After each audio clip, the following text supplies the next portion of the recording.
অপু বিশ্বাসের চরিত্র খারাপ। অপু বিশ্বাস সিনেমা করে বোরখা পরে আর ফ্যাশন করে ফিতা খুলে, সরি, ঝেরকা জামা পরে।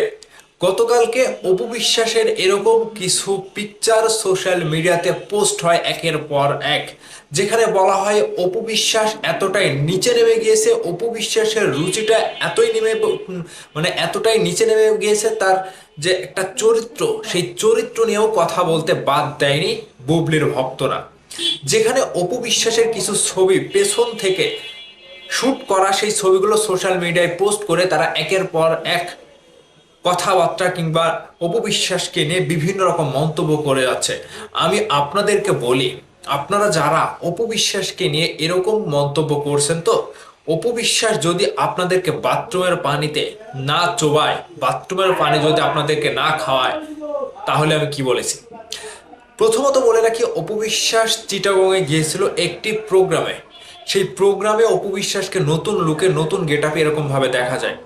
কিন্তু এই লুকগুলো নিয়ে কিংবা অপবিশ্বাসের ফিগার নিয়ে, অপবিশ্বাসের বডি স্ট্রাকচার নিয়েও কিন্তু অনেকেই কথা বলে যে অপবিশ্বাস সকাল সন্ধ্যা জিম করে নিজেকে এরকম ধূপসি বানিয়েছে।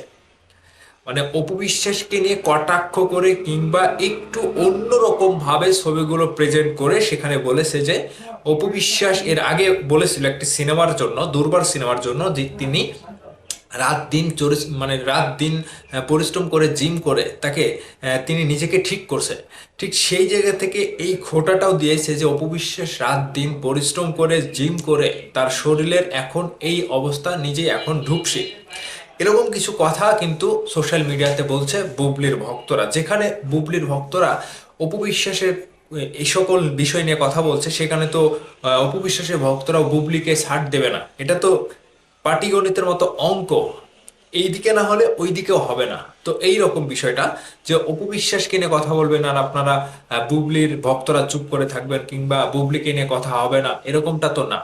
রীতিমতো অপবিশ্বাস যেখানে গিয়েছিল, সেখানে একটি শোরুম উদ্বোধন করতে গিয়েছিল, সেখানে বেশ ভালো রকমের তিনি একটা ফিডব্যাক পেয়েছে, সেখান থেকে দর্শকদের ভালোবাসা পেয়েছে এবং যারা আয়োজক ছিল তারা একটা এত বড় খুশি হয়েছে অপবিশ্বাসকে পেয়ে, রীতিমতো তাদের মানে মোডটাই চেঞ্জ হয়ে গেছে, ওখানকার মোড়ই চেঞ্জ হয়ে গেছে। যে অপবিশ্বাস চট্টগ্রামে গিয়েছে ঢাকা থেকে উড়ে, আর তার যে বিষয়গুলো একটা মানে নজর কাড়ার মতো একটা বিষয়, যে অপবিশ্বাস তাকে সেখানে যে ভালোবাসা দর্শক দিয়েছে এবং তিনি যে 500 জনের জন্য ফ্রি উপহার দিয়েছে এবং সেখানকার বিভিন্ন পণ্য কিনলে বিশেষ ছাড় দিয়েছে। ঠিক অপবিশ্বাস কিন্তু বিভিন্ন প্রোগ্রামে যাচ্ছে, কারণ বুবলিও তো প্রোগ্রামে যায়, তাই না? এখন বুবলির এক একটা ড্রেস আপ নিয়েও কিন্তু এরকম কথা হয়। অপু বিশ্বাসের ভক্তরাও কিন্তু মানে কথা বলেছে। বুবলি একটি স্টেজ প্রোগ্রামে গিয়েছিল না, সেখানে পেট টেট উঁচা, সেখানে বলেছে বুবলির বাচ্চা হবে, এরকম কিছু কথা বলেছে। তো আমি যতটুকু মনে করছি, এই সময় সময় দুজনকে নিয়ে এরকম ট্রোল করার কোনো মানে হয় না। অপুর ভক্তরা বুবলিকে ট্রোল করে, বুবলির ভক্তরা অপুকে ট্রোল করে। আর অপু বিশ্বাসের ভক্ত নাকি আবার কিছু আছে বোরকা পরা, তারা নাকি বুবলিকে হিজাব পরে বুবলিকে নিয়ে বিভিন্ন ট্রোল করে, বিভিন্ন হাসাহাসি করে, হাসি তামাশা করে। এটাও কিন্তু বুবলি বলেছিল। তো বুবলি বলেছিল যে আমি এরকম করলে আমি আইনের ব্যবস্থা নেব। তো গতকালকে অপু বিশ্বাসের এই ড্রেস আপ নিয়ে যেভাবে কথা উঠেছে সোশ্যাল মিডিয়াতে, এখানে একটা কথা স্পষ্ট হয়ে যাচ্ছে যে তারা বোঝাতে চাচ্ছে অপু বিশ্বাস বোরকা পরে সিনেমা করে, মানে সিনেমার জগতেও, সিনেমাতে যে ড্রেসগুলো অপবিশ্বাস পরে না, বাস্তব জীবনে ফ্যাশন করতে গিয়ে অপবিশ্বাস সেই ড্রেসগুলো পরছে। যেখানে অপবিশ্বাসের শরীর টরীর সবকিছু দেখা যায়, ছোটখাটো পোশাক পরে, এরকম কিছু মতামত কিংবা সোশ্যাল মিডিয়াতে এরকম আলোচনা সমালোচনার জন্ম দিয়েছে। এক কথায় তারা বলছে যে অপবিশ্বাসের চরিত্রই খারাপ।